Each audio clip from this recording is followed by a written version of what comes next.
Bonsoir, bienvenue à Atelier Librairie, le livre voyageur, animé par Fabienne Roch et moi-même, Bruno Lalonde. Nous sommes à Montréal le 7 mai 2021. Alors aujourd'hui, j'évoque pour vous la figure de Huysmans. Huysmans. Cet auteur que Michel Houellebecq a réhabilité et qui s'est retrouvé dans la Pléiade, qu'il a réhabilité dans son roman Soumission. On rappelle Soumission, c'est comment un régime islamique modéré finit par prendre le pouvoir en France avec la complicité tacite ou implicite des, des intellectuels, des universitaires en particulier, qui, pour des avantages, des appartements, des compagnes nombreuses et plus jeunes, consentent à se laisser islamiser. Mais le personnage principal, lui, qui est un universitaire également, est un spécialiste, j'allais dire un fin connaisseur, ça va au-delà de ça, c'est un spécialiste de Huysmans. Huysmans qui est, selon moi, d'une certaine manière, l'alter ego de Michel Houellebecq. Oui, qui est l'alter ego de Michel Houellebecq. Il, euh, si on analyse les deux styles, prenons le style de Houellebecq, premièrement. Houellebecq se pique de dire qu'il n'a pas de style, qu'il écrit platement, parce qu'entre autres, l'époque ne peut plus être en mesure, c'est aussi sa conclusion de Sérotonine, l'époque n'est plus en mesure de pouvoir apprécier le beau style. Alors il écrit platement l'exact contraire de Huysmans, qui a poussé le style à un niveau presque burlesque, avec un usage immodéré de superlatifs, de mots rares, de formules euh, tarabiscotées, avec des personnages, et ça en fait un des plus beaux représentants de cette école décadentiste, avec des personnages azimutés, avec des espèces d'obsessions frôlant à la fois la folie et également une insignifiance torve. Le personnage emblématique de l'œuvre de Huysmans, c'est des essaims qu'on retrouve dans À rebours, à rebours, qui est très certainement le roman le plus représentatif de cette école des décadentistes. Et le personnage principal n'a qu'un seul intérêt dans la vie, c'est lui. Et, et son seul intérêt, c'est son luxe, c'est son confort, c'est son bien-être. Il est attentif aux moindres mouvements de ses humeurs. Il est tout centré sur lui. Et son égocentrisme, poussé à la folie, poussé à la démesure, le, l'amène à vivre une vie sans relief, sans risque. Il est tout tourné vers lui et sur sa préservation insensée de sa tranquillité. Est-ce que ça vous fait penser un peu à ce qu'on vit, à ce notre obsession de l'organisation domestique? En fait, nous n'avons plus qu'un seul intérêt, c'est le l'usage, je ne dis pas du plaisir, parce que déjà c'est encore autre chose. Mais on n'a qu'une seule obsession, ou en tout cas, ou à peu près, c'est l'organisation domestique de l'existence. Alors, c'est à peu près la seule chose qui fait qu'on se réveille le matin, qu'on va bosser, c'est que on souhaite avoir le maximum de tranquillité. On veut pas s'emmerder. Alors, dans une société un peu comme la nôtre, il est évident que les êtres épris d'absolu, ou les contre-nihilistes, ou ceux qui ont encore Dieu en tête, n'auront qu'une seule envie, c'est d'imposer aux décadentistes que nous sommes la loi de Dieu. Alors, ce qui se passe dans le roman de Houellebecq, dans Soumission, c'est que les islamistes finissent par prendre le pouvoir avec la complicité des intellectuels, des universitaires et de la société en général qui finit par être lasse et fatiguée et qui a perdu ses repères. Le personnage, si vous vous rappelez, va faire une sorte de retraite fermée, mais il n'y a rien qui se passe. Il va faire une retraite fermée dans une communauté religieuse et il n'y a rien qui se passe. Il n'y a pas d'élan mystique, il n'y a pas de révélation qui lui apparaissent. Il reste dans un état de catatonie, il reste engoncé dans sa morosité, dans sa torpeur, dans ce vide existentiel qui caractérise pas mal la société dans laquelle nous vivons. Dans Là-bas, alors Là-bas de Huysmans, ce que je vous montre à l'écran, tenez, belle couverture, n'est-ce pas? Avec une gargouille juchée au fronton d'une église avec des diablotins qui entament une sarabande, des sorcières s'envolant dans le ciel, enfourchant des balais, et la danse du sabbat. Bref, on rigole bien. Alors c'est quoi Là-bas? Eh bien, c'est une espèce de personnage aussi un peu bizarre qui se met en tête d'écrire une biographie de Gilles de Rais. Et pour ce faire, se met à fréquenter des libraires, des chercheurs, à la recherche de documents pour la biographie de Gilles de Rais. Et puis finalement, de fil en aiguille, il se retrouve avec des satanistes. Et il assiste à pour finir, il assiste à une messe noire dans une église pour Satan, qui est d'un ridicule achevé. Et on notera que ce roman, là-bas, a été le dernier qu'a écrit Huysmans dans sa veine décadentiste, et après, il s'est converti. Alors, ça s'est terminé, au fond, sa quête de jouissance s'est terminée dans une messe absurde, dénuée de fondement, une messe ridicule, une messe noire ridicule. Et si vous vous rappelez les dernières pages du deuxième livre de Houellebecq, Les particules élémentaires, ça finit par il se retrouve dans une secte, le personnage principal, je ne sais plus si c'est Michel ou Bruno, hein, oui, les deux frères ennemis, hein, les deux figures, en fait, la frérocité, disait l'autre, parce qu'au fond, Caïn et Abel sont vraiment les binômes de la psyché humaine, au fond. La vraie histoire de l'humanité, c'est Caïn et Abel.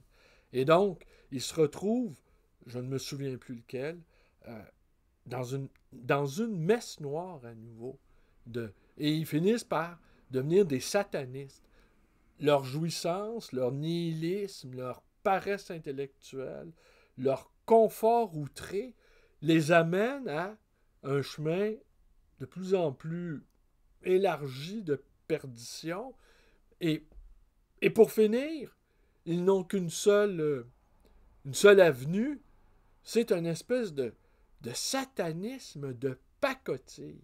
Et c'est exactement ce qui se passe dans Là-bas. Alors, le lien entre Huysmans et Michel Houellebecq m'apparaît... et c'est aussi ça un peu la force de Houellebecq, c'est qu'il abat ses cartes sans arrêt.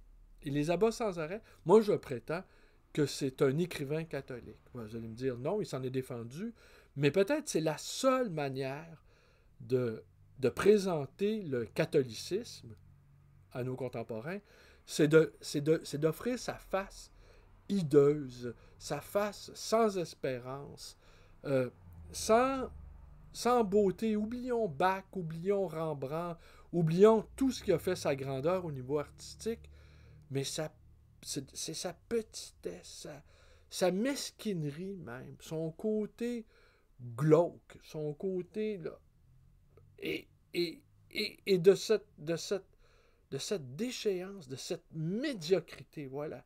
De cette médiocrité, peut-être va jaillir, qui sait, quelque chose. Je pense que c'est là le pari de Houellebecq.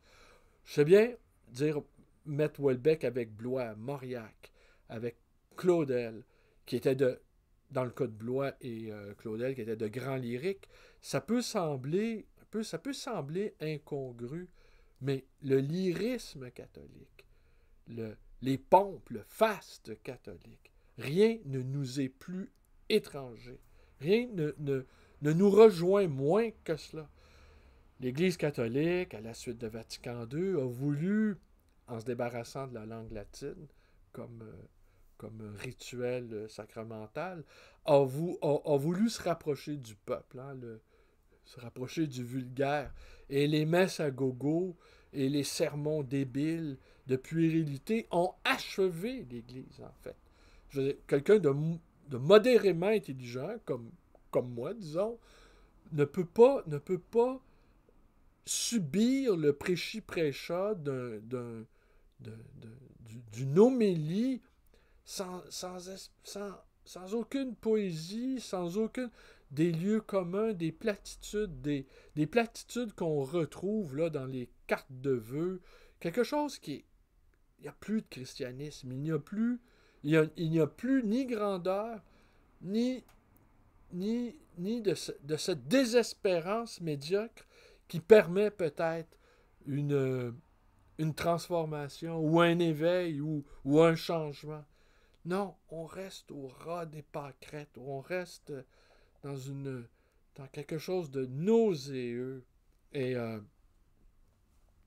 Houellebecq, donc, il y a un fil conducteur avec tous ces romans. Il y a un fil conducteur et je pense que si on voulait dire si on voulait comment mettre en creux le double de Houellebecq, assurément c'est Huysmans. Huysmans qui se convertit après avoir écrit un roman passablement grotesque. Au niveau du style, ils sont aux antipodes, Huysmans et Houellebecq. Le premier est un précieux usant d'un vocabulaire d'une richesse insensée, presque inimaginable aujourd'hui.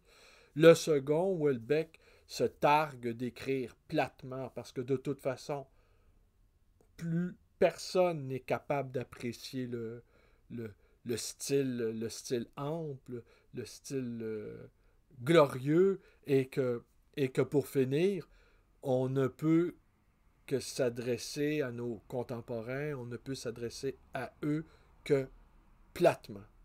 Alors, il nous offre des romans écrits dans une langue sans relief, sans fulgurance, quoique de temps à autre, encore dans Soumission, peut-être les premières pages. J'ai fait une vidéo, je ne l'ai pas ici, Soumission sur les rayons, je ne l'ai pas non plus dans ma bibliothèque. Très curieusement, je ne conserve pas les livres de Houellebecq, parce que de toute façon, on m'en propose régulièrement. Et pour moi, c'est un peu comme aller chez McDo, vous voyez. Il y a une sorte de génie culinaire du fast-food, mais je connais personne qui a des livres de cuisine de fast-food. Vous voyez ce que je veux dire?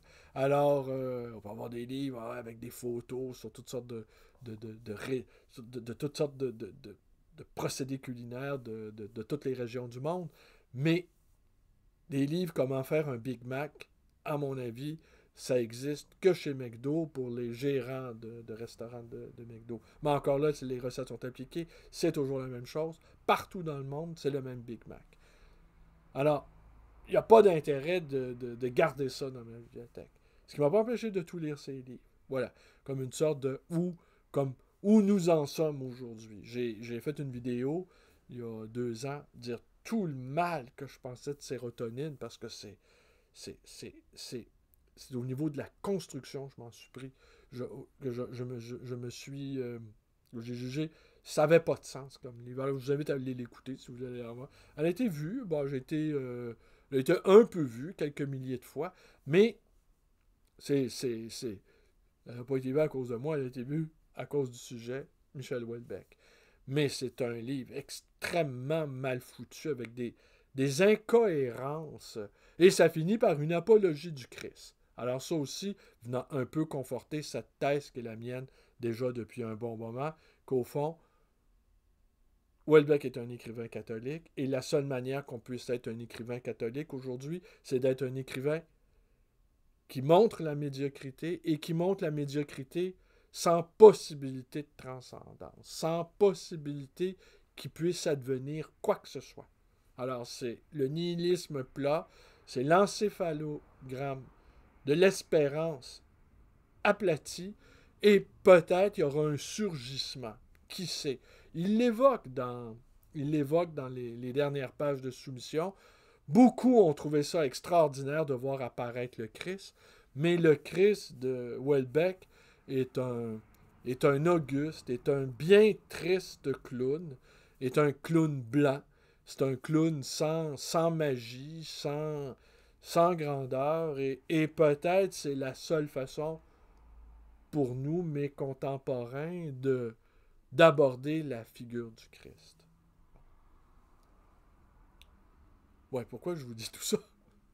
Ouais, je vous dis tout ça parce que y a quelqu'un à la librairie aujourd'hui qui m'a parlé de là-bas, et on en a discuté un peu, et ça, les réminiscences de lecture lointaine que j'ai lues là-bas il y a près de 40 ans, c'est assez étonnant.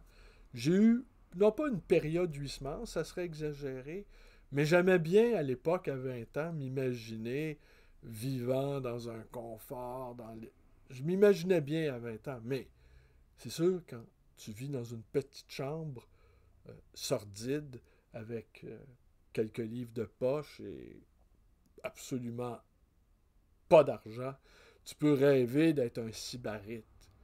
Mais maintenant que je pourrais peut-être en être un, la figure du sybarite est moins tentante, il faut bien le dire. Alors je conclus cette vidéo en... Et c'est là aussi l'espèce de lien un peu incongru que je vais faire.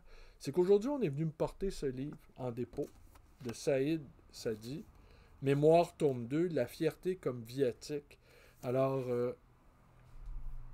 Monsieur Sadi, Monsieur Saïd Sadi, c'est un médecin, c'est un psychiatre qui a été l'ancien président du Rassemblement pour la culture et la démocratie, l'acronyme RDC, et député d'Alger, et dont le programme politique se situait au centre-gauche, et dont le programme politique était pour la réhabilitation de la culture euh,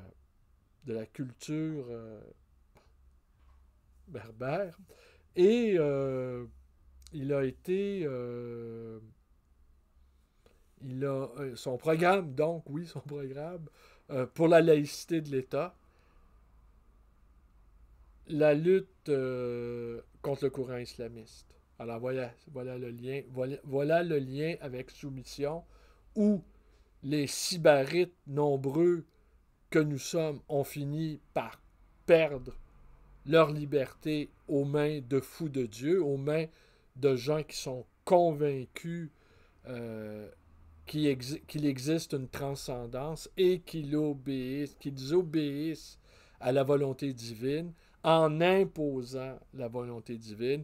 Et la soumission, c'est de s'abandonner enfin à quelque chose qui nous libère de nous. Non pas qui nous dépasse, mais qui nous libère de nous. Et l'éditeur qui est venu me proposer le livre nous a raconté combien le combat pour la laïcité, la liberté d'expression, la démocratie, le droit d'être athée dans un pays qui a énormément souffert suite à la décolonisation, qui s'est faite dans des conditions les plus difficiles que l'on puisse imaginer. Et j'ai cru comprendre que dès les premiers mois de l'indépendance en 62, il y a eu une constitution et cette constitution n'a jamais été appliquée, sinon détournée. Je m'y perds un peu, je vous le dis, je m'y perds un peu.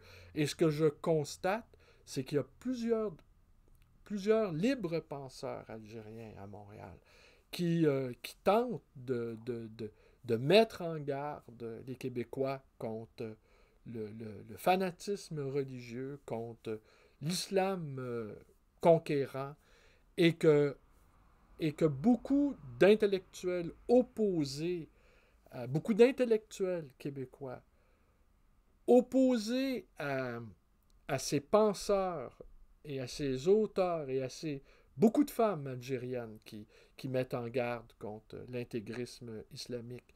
Alors, beaucoup disent que ces penseurs-là ont exporté de la France le combat en terre québécoise et que ça n'a aucun rapport avec notre réalité. Et eux ne cessent, ces intellectuels algériens, de nous mettre en garde. Cet éditeur-là a eu cette formule: l'islam, c'est comme la mort, on n'en revient jamais.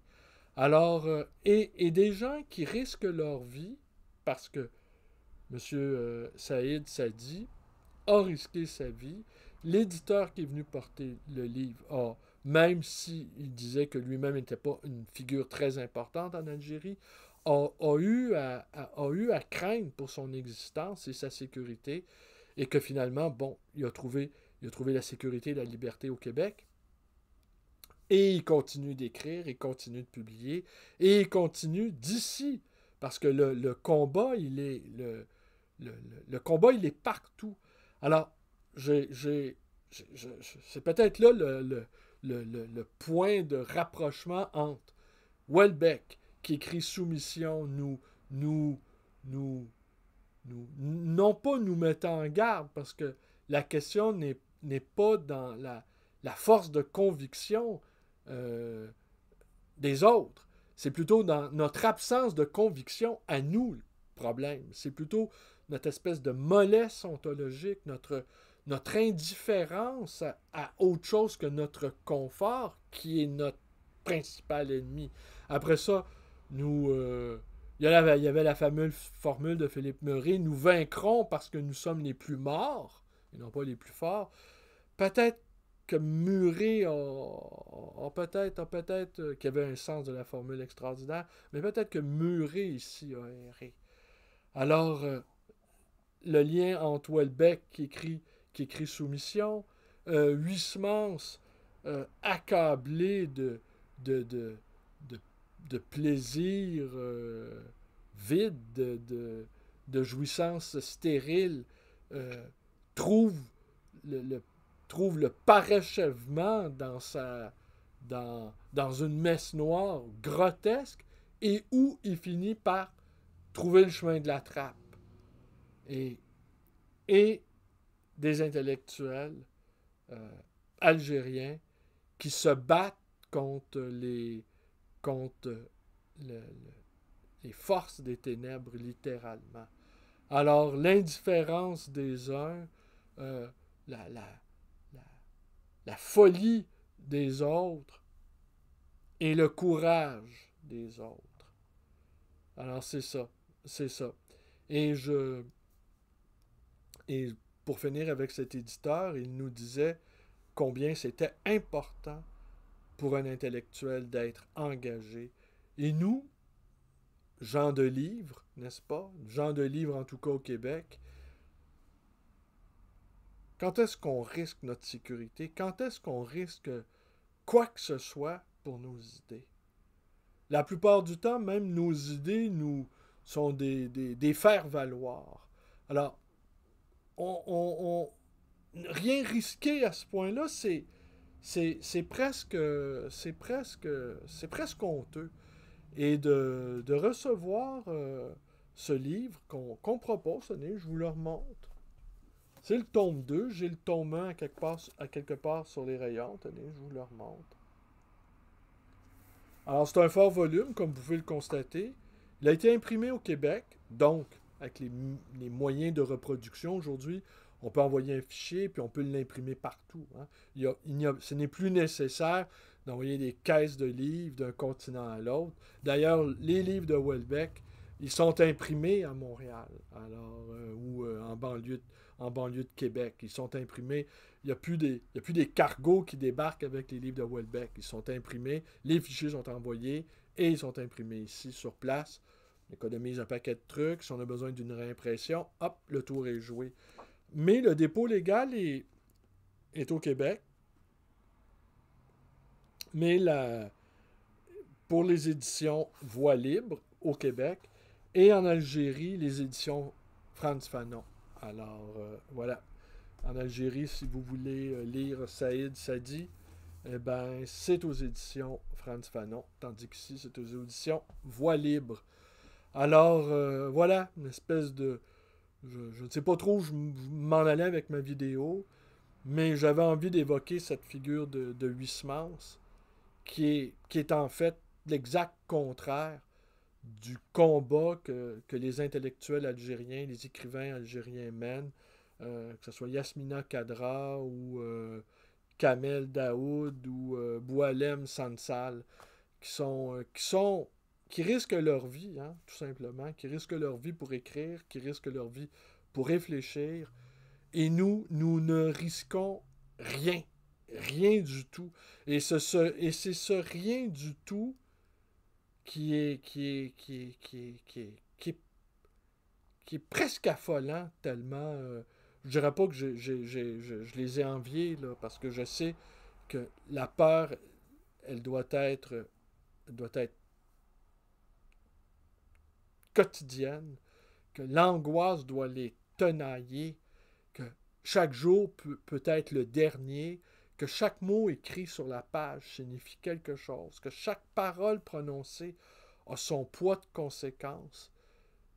Vivre dans un univers d'extrême danger et continuer à réfléchir, continuer à défendre des valeurs.